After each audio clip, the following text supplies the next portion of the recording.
تحقیق کا سلسلہ تو جاری رہتا ہے.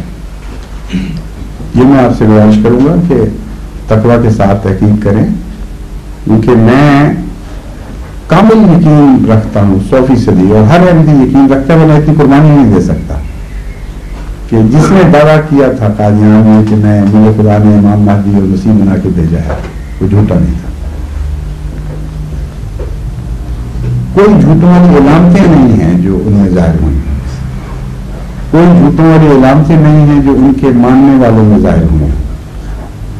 ایک جھوٹا اگر جھوٹ بولتا ہے تو کسی مقصد کے لیے بولتا ہے، اور اس کا مقصد پاک نہیں ہو سکتا.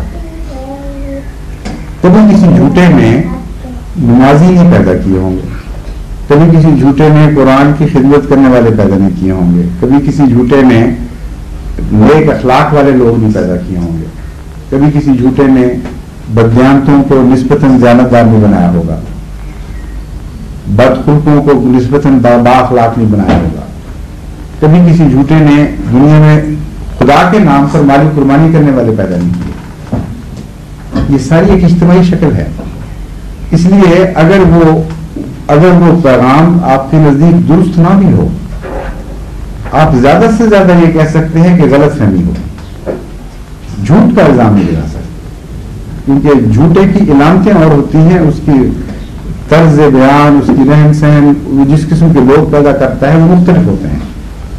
حضرت مسیح علیہ الصلوۃ والسلام نے بہت ہی پیارا فکرہ کہا ہے کہ درخت اپنے پھل سے پہچانا جاتا ہے. کبھی کڑوی بیل کو میٹھا پھل نہیں لگتا.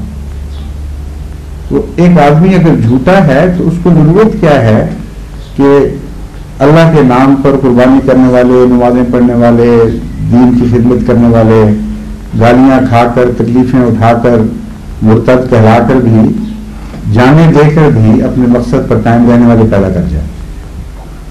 اس لیے جو بھی لوگ نسبتاً متقی ہوتے ہیں وہ یہ فیصلہ کرتے ہیں کہ اگر ہمیں سمجھ نہیں آ رہی ان کے عقائد کی تو ہو سکتا غلط ہوں لیکن جھوٹے نہیں.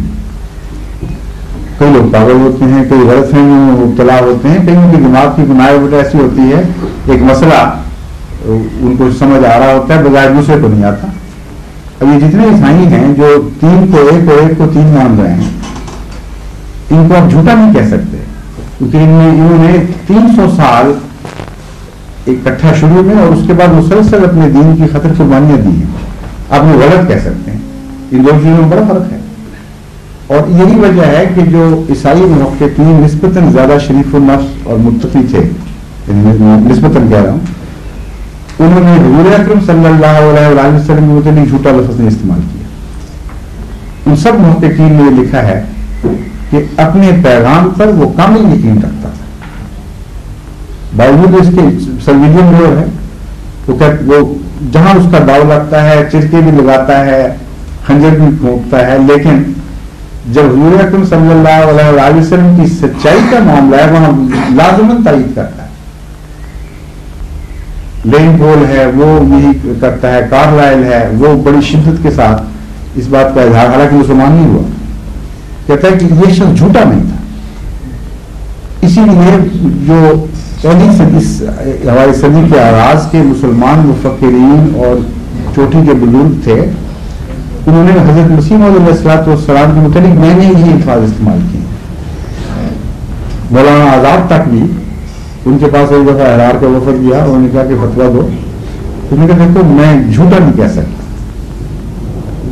ایک مجھے یہ پتا ہے، میں مانتا نہیں ان کے عقائد سے مجھے اختلاف ہے، لیکن یہ کہ میں یہ یقین رکھوں کہ اس شخص جھوٹ بول رہا ہے یہ میں نہیں کہہ سکتا.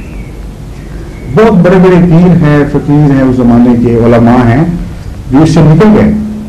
ہمارا جب اختلافی لٹریچر آپ پڑھیں گے تو آپ حیران ہوں گے، گنتی کے چند علماء کے نام آتے ہیں جنہوں نے اپنے آپ کو جھوٹا کہنے کے لیے وقت کیا ہوئے. باقی کہتے تھے ہم نہیں جانتے لیکن عقیدے کا اختلاف ہے.